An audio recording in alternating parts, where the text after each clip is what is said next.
సామాన్యుడిగా మొదలై అసామాన్యుడిగా ఎదిగి నిలిచిన శకపురుషుడు నందమూరి తారక రామారావు. జగదేక సుందర రూపం, నవోన్మేష చైతన్య స్వరూపం తారక రామ నామధేయం. ఇటు సినీ జగత్తులోను అటు రాజకీయ రణరంగంలోను రానకెక్కిన ప్రతిభా భాస్వంతం. వెండి తెరపై ఎన్నో పాత్రలు పోషించి అన్నింటా అగ్రగామిగా నిలిచి నిజ జీవిత నాటక రంగంలోను కొడుకుగా, భర్తగా, తండ్రిగా, తాతగా, నాయకుడిగా, మహానాయకుడిగా, ప్రతిపక్ష నాయకుడిగా ఇన్ని పాత్రలు గొప్పగా పోషించి అనితర సాధ్యుడు అనిపించుకున్న మహామనిషి ఎన్టీఆర్. తెలుగు వారి కీర్తి పతాకను దేశవ్యాప్తంగా రెపరెపలాడించిన తెలుగు ఆత్మ గౌరవ చిహ్నం ఎన్టీఆర్. ఆకర్షణకు, సమ్మోహనత్వానికి మరో పేరుగా భాషించిన తారక రాముడు కృష్ణ జిల్లా నిమ్మకూరులో 1923 మే 28న లక్ష్మయ్య వెంకటరావమ్మ దంపతులకు జన్మించారు. చిన్నతనం నుంచే ఆయన నోట ప్రతి అక్షరం, ప్రతి అచ్చు అచ్చంగా, స్వచ్ఛంగా పలికాయి. 1942 మేలో 19 సంవత్సరాల వయసులో మేనమామ కుమార్తె బసవ తారకంను వివాహం చేసుకున్నారు. పెళ్లి తర్వాత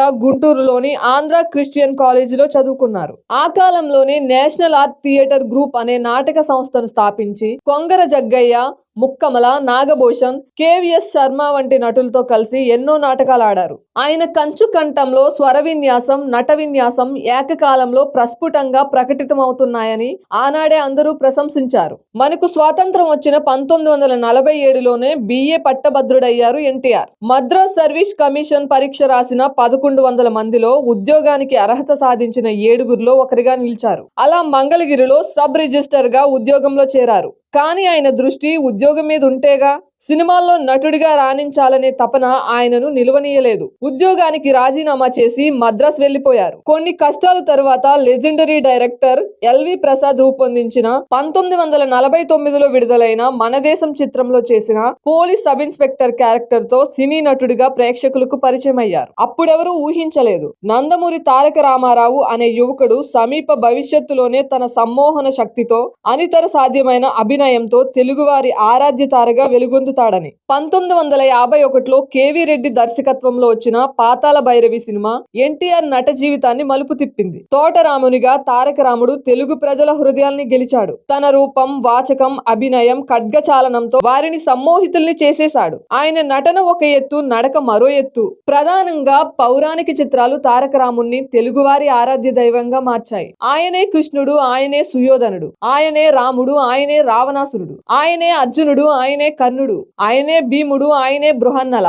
అన్ని ఆయనే. తెరపై కనిపించేది ఎన్టీఆర్ కాదు, ఆయా పాత్రలే. శ్రీకృష్ణుడి వాచకం రసరంజితం, సుయోధనుడి వాచకం రాజరాజసం. ఈ 2 పాత్రలను ఒక్కడే పోషించి పండించడం ఎన్టీఆర్ ఒక్కరికే చెల్లు. లవకుశ చిత్రంలో చేసిన అపూర్వ అభినయంతో తెలుగువారి గుండెల్లో అవతార పురుషుడు శ్రీరాముడు ఆయనే అయిపోయారు. అంతకంటే ముందుగానే మాయాబజార్ సినిమాతో శ్రీకృష్ణునిగా నీరాజనాలు అందుకున్నారు. ఆ కాలంలో శ్రీరామ, శ్రీకృష్ణ వేషాల్లో ఉన్న ఎన్టీఆర్ నిలువెత్తు పటాలు, క్యాలెండర్లు అనేక తెలుగిళ్లలోని గోడలపై అలంకారాలయ్యాయి. ఆయనే రామునిగా, ఆయనే కృష్ణుడిగా భావించి పూజలు చేసిన వాళ్ళందరూ. తారక రాముడు కేవలం తెరపై గొప్ప నటుడు మాత్రమే కాదు, తెర వెనక మహా గొప్ప దర్శకుడు కూడా. 1961లో వచ్చిన సీతారామ కళ్యాణం దర్శకునిగా ఆయన తొలి సినిమా. అయితే సొంత బ్యానర్ NATపై తీసిన ఆ సినిమా టైటిల్స్ లో దర్శకుడి పేరు వేయకుండా రిలీజ్ చేయడం ఆయనకే చెల్లింది. ఇందులో ఆయన రావణాసురుని పాత్రను పోషించారు. దర్శకునిగా తన ప్రతిభ ఏమిటో తొలి సినిమాతోనే ఆయన చాటి చెప్పారు. 1977లో విడుదలైన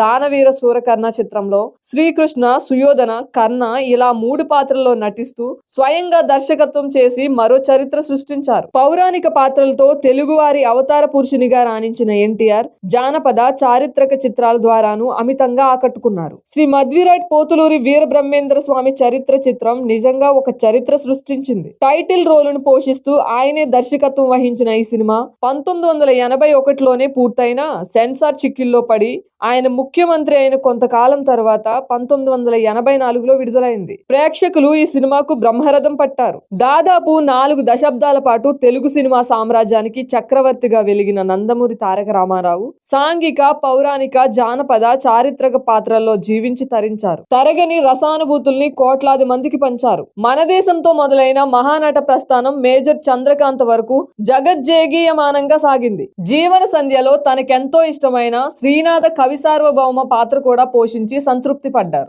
నటునిగా అశేష తెలుగు ప్రేక్షకుల అభిమానానికి పాత్రుడైనందుకు తిరిగి వారికి ఏమైనా ఇవ్వాలనుకున్నారు ఎన్టీఆర్. అదే సమయంలో స్వీయానుభావంతో తెలుగువారి ఆత్మ గౌరవాన్ని కేంద్రం కించపరుస్తుందని గ్రహించి తెలుగువాడి సత్తా ఏమిటో తెలియజేయాలని నిర్ణయించుకున్నారు. 1982లో తెలుగుదేశం పార్టీని స్థాపించి కేవలం 9 నెలలకే ఎన్నికల్లో విజయదుందుబి మోగించి ముఖ్యమంత్రి పీఠం అధిరోహించి నెవర్ బిఫోర్ ఎవర్ ఆఫ్టర్ అన్న కీర్తిని దక్కించుకున్నారు. ఆంధ్రప్రదేశ్ చరిత్రలోనే మొట్టమొదటిగా కాంగ్రెసేతర ప్రభుత్వాన్ని స్థాపించి చరిత్రకెక్కారు. జాతీయ స్థాయిలో తాము మద్రాసీయులం కాదని తెలుగువారమని ఘనంగా చాటి చెప్పి ఢిల్లీ పీఠాన్ని వణికించిన ఘనత సాధించారు ఎన్టీఆర్. తెలుగు ఆత్మగౌరవ బావుటాన్ని జాతీయ స్థాయిలో రెపరెపలాడించారు. చిన్న పెద్ద తేడా లేకుండా తెలుగు వారందరిలోనూ రాజకీయ చైతన్యం నింపిన ఎన్టీఆర్ యువతను, విద్యావంతులను, ఆడపడుచులను, వెనకబడిన వర్గాల వారిని నాయకులుగా, మంత్రులుగా చేశారు. పేదల కోసం, మహిళల కోసం ఆహారం తప్పించారు. పటేల్ పర్వారీ వ్యవస్థను రద్దు చేసి పేదల పాలిట పెన్నిదయ్యారు. 2 రూపాయలకు కిలో బియ్యం, ఆడపడుచులకు ఆస్తి హక్కు లాంటి పథకాలతో అందరికీ అన్నగారయ్యారు. అటు సినీ రంగంలో, ఇటు రాజకీయ రంగంలో ధృవతారగా వెలిగి